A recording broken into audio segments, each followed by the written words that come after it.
അടിമാലി ഗ്രാമപഞ്ചായത്തിലെ നൂറങ്കര മേഖലയിൽ കാട്ടാനശല്യം അതിരൂക്ഷം. കാട്ടാനകൾ ജനവാസ മേഖലയിൽ ഇറങ്ങിയതോടെ കുടുംബങ്ങൾ ഉറക്കം നഷ്ടപ്പെട്ട സ്ഥിതിയിലാണ്. കാട്ടാനശല്യത്തിന് പരിഹാരം കാണണമെന്നാണ് പ്രദേശവാസികളുടെ ആവശ്യം. അടിമാലി ഗ്രാമപഞ്ചായത്തിലെ 9ാം വാർഡായ നൂറാങ്കര മേഖലയിൽ മുമ്പെങ്ങും ഇല്ലാത്ത വിധം കാട്ടാനശല്യം രൂക്ഷമാണ്. രാപ്പകൽ വ്യത്യാസമില്ലാതെ കാട്ടാനകൾ ഈ പ്രദേശത്തൊക്കെയും സ്വൈരവിഹാരം നടത്തുന്ന സ്ഥിതിയുണ്ട്. ഏലവും കമുങ്ങും അടക്കം കൃഷിവിളകൾ കാട്ടാനകൾ നശിപ്പിച്ചു. വെള്ളം പമ്പ് ചെയ്യാൻ ഉപയോഗിക്കുന്ന മോട്ടോർ അടക്കം വേറെയും നാശനഷ്ടങ്ങൾ കാട്ടാനകൾ വരുത്തിയതായി പ്രദേശവാസികൾ പറയുന്നു. തൊട്ടടുത്ത വീടിന്റെ കമുകൊക്കെ ഓടിച്ച് വാഴയൊക്കെ ഓടിപ്പറിച്ച് മൊത്തം നശിപ്പിച്ചിട്ടുള്ളത്. അപ്പോൾ രാത്രിയിലൊന്നും ഉറക്കമില്ല. ഞങ്ങൾ പണിയുന്ന തോട്ടത്തില് ഷെഡൊക്കെ പൊളിച്ച് വളമെല്ലാം വാങ്ങിക്കുന്ന അതിൻ്റെ അടുത്ത തോട്ടത്തില് മോട്ടറൊക്കെ നശിപ്പിച്ച് ഒട്ടും പ്രശ്നമായി.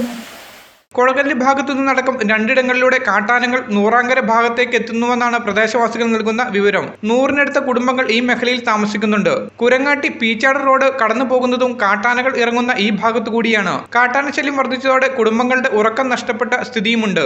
നേരം ഇരുളുന്നതോടെ ഭയപ്പാടോടെയാണ് ആളുകൾ പുറത്തിറങ്ങുന്നത്. വീടുകൾക്ക് നേരെയും മറ്റും കാട്ടാന ആക്രമണം ഉണ്ടാകുമോ എന്ന ആശങ്ക ആളുകൾ പങ്കുവയ്ക്കുന്നു. കാട്ടാനകൾ ജനവാസ മേഖലയിലേക്ക് ഇറങ്ങുന്ന പ്രദേശങ്ങളിൽ പ്രതിരോധ മാർഗങ്ങൾ തീർത്ത് ആനശല്യം നിയന്ത്രിക്കണം ാണ് ആവശ്യം. Media today news, Adimali. എല്ലായിടത്തും വൈഫൈ, എല്ലാത്തും ഇന്റർനെറ്റായ നാട് മുഴുവൻ ഡിജിറ്റൽ. നാട്ടാരെല്ലാം ബ്രൗസിംഗിലാണ്. എന്നാ സ്പീഡാ കേരള മിഷൻ. എല്ലാവർക്കും ഇന്റർനെറ്റായി, എല്ലായിടത്തും നെറ്റായി. കേരള വിഷൻ നവകേരള പ്ലാൻ വെറും 199 രൂപയ്ക്ക്.